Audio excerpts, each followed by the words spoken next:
जानिए हमें किस दिन बाल काटने चाहिए, किस दिन नाखून काटने चाहिए और ऐसा करने से क्या होता है। तो दिनों का वहम क्यों करते हैं महाराज जी? सारे दिन भगवान के हैं तो जैसे मंगलवार को नहीं नहीं करना। नहीं नहीं, इसमें शास्त्र मर्यादा है।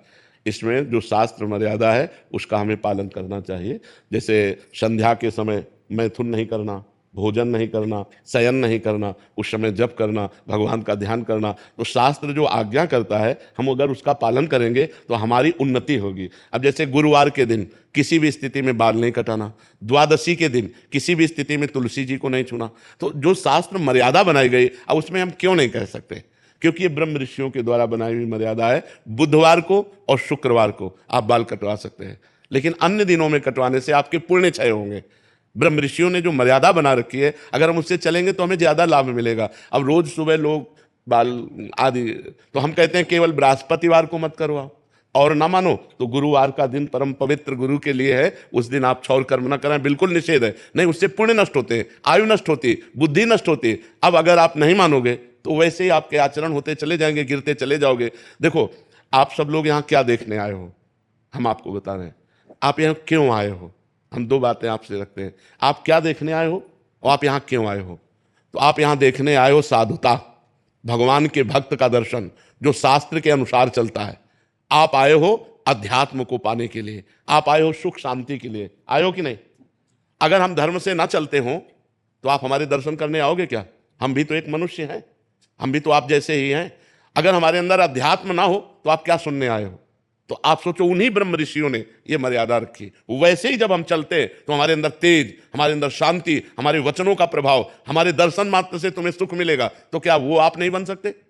आप विचार करो। तो जो शास्त्रों में लिखा है उस पर हम क्यों में नहीं लगाते, उसका हम आचरण करते हैं। जैसे डॉक्टर कहता है कि आपको ये नहीं खाना, ये नहीं खाना, ये नहीं, तो हम उनसे क्यों बोलते हैं क्या, दही नहीं खाना। अरे भाई, दही तो बहुत अच्छी चीज है, क्यों नहीं खाना, क्योंकि तुम्हारा रोग बढ़ जाएगा।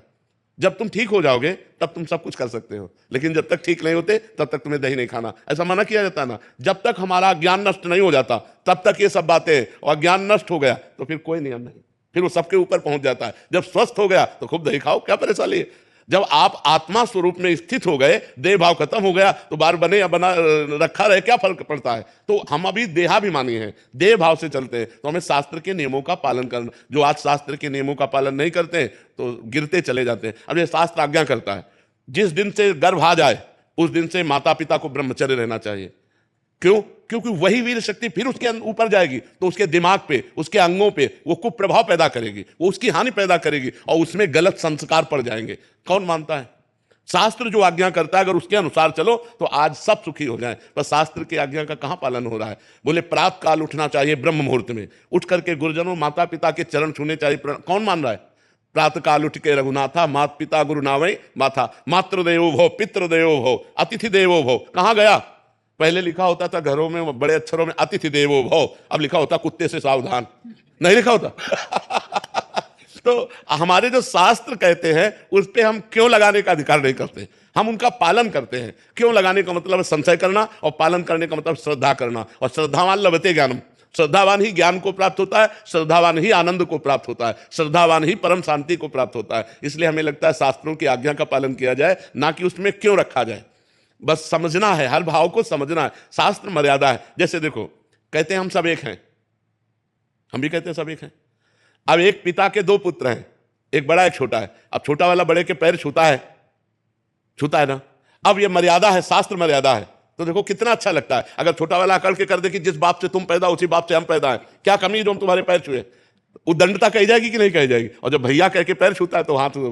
तो ये जो हमारी एक मर्यादा बनी हुई है, जो हमारे शास्त्र आज्ञा बनी हुई है, उसका पालन करने से हमें आनंद मिलता है, हमें शांति मिलती है, हमारी उन्नति होती है। मुझे लगता है हमें शास्त्रों के और साधु संतों की बातों में ज़्यादा क्यों क्या जैसे प्रश्न नहीं करने चाहिए। आपकी क्या राय है, कमेंट में बताइएगा। राधे राधे।